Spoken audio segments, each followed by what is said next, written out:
kan gitu kan.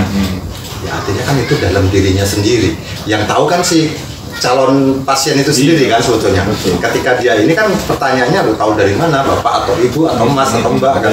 Tipe pertanyaan. Tipe pertanyaannya ini dari rewangan saya. Nah,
Salam waras, bertemu kembali dengan saya Bram di channel Batas Logika. Masih bersama dengan Pak De Yuda. Nah, kali ini apa kita bahasannya, Pak De? Ini juga lagi marak ya. Lagi marak jin pembantu atau perewangan. Wah, perewangan yang bantu manusia untuk melakukan sesuatu ya. Sesuatu. Misalnya apa ya itu kira-kira? Biasanya dipakai ke terapi, ke pengobatan. Bukan untuk cari uang, bukan? Iya, bisa juga sih, bisa juga. Ini kebanyakan dipakai ke terapi. Kita lihat penjelasan dari Pak De. Banyak di luar sana orang-orang yang mengaku punya jin pembantu atau perewangan. Ini biasanya lebih banyak ke terapi atau pengobatan alternatif. Sah sih sebetulnya, sah-sah saja. Silahkan saja dan sah, dan saya tidak akan mengkomplain hal-hal yang semacam itu, karena masing-masing kan kita punya satu metode, punya teknis, mekanisme yang berbeda setiap manusia. Cuman yang kita permasalahkan ketika ada seseorang yang tidak punya itu, tidak punya perewangan, tapi ngaku dia punya. Ngaku. Nah, nanti kan di sini kita akan tunjukkan ciri-ciri yang menggunakan perewangan benar atau tidak itu seperti apa. Ketahuan tuh ya. Nanti akan ada satu ciri-ciri khusus yang akan kelihatan lah. Kan gitu. Jadi kan banyak nih. Sekarang contoh, misalnya Mas Bram datang ke orang Blitar, posisinya sakit. Nah, nanti si orang ini akan berkata bahwa penyakitmu ini bla bla bla, terus penyakitmu ini karena ini bla bla bla, kan begitu kan. Pertanyaannya kan yang sakit kan pasti akan tanya, lu tahu dari mana? Iya, tahu dari mana? Ini perewangan yang bicara, ada jin pembantu yang ngomong sama saya bahwa kamu begini. Yang lebih konyol lagi, dia udah kambing hitamkan dengan kondisional. Artinya, sakitmu karena kamu dulu pernah nyakitin orang begini, kamu pernah begini sama orang begitu, karena kamu tidak begini bla bla bla, kan gitu kan. Ya artinya kan itu dalam dirinya sendiri. Yang tahu kan si calon pasien itu sendiri kan sebetulnya. Betul. Ketika dia ini kan pertanyaannya, lu tahu dari mana, bapak atau ibu atau mas atau mbak kan. Tipe pertanyaan ini dari perewangan saya. Nah, itu sah saja selama itu benar, selama itu diiyakan sama si pasien sah, nggak ada masalah. Ternyata yang diucapkan beda, gimana? Yang jadi masalah itu adalah ketika ketika itu tidak benar dan orang itu dipaksa untuk mengakui benar. Nah itu. Nah ini jadi masalah.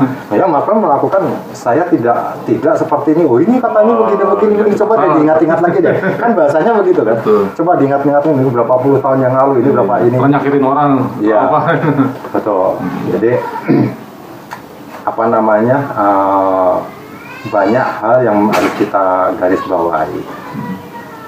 Perewangan itu ada, ya kan? Jin pembantu itu ada. Saya juga beberapa kali ketemu dengan orang yang memang punya seperti itu. Cuman yang kita harus bahas yang orang tidak punya tapi ngaku punya. Ini yang harus kita bahas. Sama silahkan. Perbedaannya di mana? Nah, cara ini ya. Jadi apa yang nggak punya ini? begini, orang berinteraksi dengan makhluk goib kan tidak, ya maaf ya, tidak bisa dieksplor dengan bahasa-bahasa yang sehari-hari kita, Mas. Kan gitu loh. Artinya konyol lah ketika kita berbicara tapi kita ngobrol dengan bahasa kita dan orang itu masuk, iya, koneksi. Jadi berbicara seperti ada kesinambungan gitu ya. Betul. Itu nggak mungkin ya. Nggak mungkin. Jadi kalau mau kita berbicara, ya berbicaranya tidak, maaf, ini berbicara seperti ini, kita berbicara seperti ini adalah bahwa kita berbicara dengan sesama manusia. Ya, artinya yang hidup betul-betul hidup secara manusia gitu loh. Nah, ketika mereka punya kehidupan lain, alamnya pun juga sudah lain, alamnya pun goib. Kalau kita berbicara, ya harusnya kita yang mengikuti bahasa di antara di tengahnya, dimensi di tengahnya itu kan. Ibarat kalau yang kena kesurupan, pasiennya juga nggak mungkin bisa nyambung pembicaraannya ya. Bisa, kalau itu sih bisa, Mas. Bisa. Cuman kan durasinya kan tidak akan mungkin sampai sepanjang sampai bisa setengah jam lebih, 1 jam lebih, kan nggak mungkin. Apalagi ada pengobat-pengobat ini yang bisa berbicara lama, bahkan diinteraksi, bisa diajak bercanda dan lain sebagainya. Nggak mungkin tuh. Nggak mungkin kan gitu loh. Karena memang kodrat mereka adalah mengganggu manusia. Ketika mereka mengganggu manusia, ya tentu saja bentuk komunikasinya juga komunikasi satu arah. Kan gitu. Nggak mungkin nyambung gitu ya, ditanya sakit apa, jawab atau apa, Iya. Nggak mungkin tuh ya. Sampai bercanda ya. Jadi ya betul. Jadi kalau kita berbicara tentang jin pembantu atau perewangan ada. Cuman yang saya temuin itu 70%. 70% tidak, yang 30% ada. Oh, lebih banyak yang tidak ya, Bro. Ya, tidak, cuman ya itu tadi marketing shift mereka, karena orang sudah sugesti dulu ketika Mas Pram mau berobat secara real, berobat secara goib juga diobatin, udah sugesti menumbuhkan suatu rasa bahwa saya cepat sembuh karena dibantu dengan yang goib. Ini yang salah sebetulnya. Iya, betul. Kan gitu loh. Betul, yang di atas itu goib, cuman goibnya ya kesana saja lah, jangan goib ke yang begituan, kan begitu.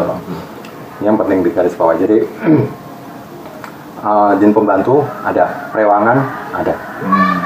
Nah, perewangan ini kan yang jadi pertanyaan, terus gimana sih dapatnya perewangan, kan begitu? Ya betul. Apakah dari kecil sudah? Apa dari lahir sudah dibawa? Atau dia nyari? Jadi kalau orang Jawa dulu ada satu bahasa kakang kawah di hari-hari, yang artinya kita dilahirkan secara kembar, dilahirkan secara berdampingan dengan yang goib. Ya betul. Ya kan? Itu budaya, itu ajaran budaya, dan memang kita tidak bisa menyangkal itu benar atau tidaknya, karena menurut saya yang namanya kakang kawah di hari-hari itu adalah hati nurani. Hati nurani. Dia akan berkata, selalu berkata yang benar, dia akan menunjukkan yang benar.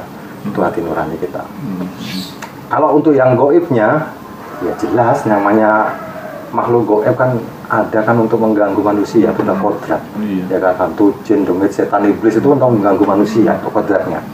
Lah kalau kita percaya dengan mereka bahwa mereka akan membantu kita, ya lucu. Kodratnya jadi mengganggu. Contoh sepertinya kita percaya sama seorang pembunuh.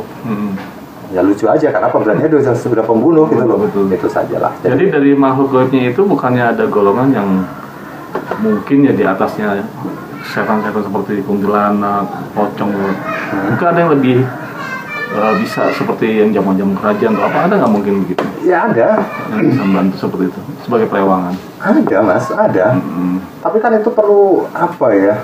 Mereka kan juga untuk mengganggu manusia aja kan mereka juga perlu satu teknis yang hebat. Makanya ada satu poltergeist. Mereka belajar untuk bisa poltergeist, bisa menggerakkan benda itu mereka belajar. Juga ya. Ya, jadi untuk menjadi baik pun ketika mereka sudah banyak interaksi dengan manusia, itu baru mereka bisa menjadi baik, gitu loh. Tapi pada dasarnya dimanapun mereka tetap tidak baik. Tidak baik. Ya, jadi bisanya baik itu karena memang sudah ada satu campur tangan dari manusia. Jadi perewangan-perewangan yang membantu itu ya karena interaksi dengan manusianya baik ya. Iya, itu saja. Dalam arti kita tidak menyekutukan, dalam arti kita tidak syirik, tidak musyrik, kan begitu. Karena kalau manusia sudah percaya banget dengan seperti itu, ya bodohnya manusia sebetulnya, kan gitu. Sudah jelas kodratnya seperti itu, kita masih percaya. Iya loh. Itu ya, Pak D ya.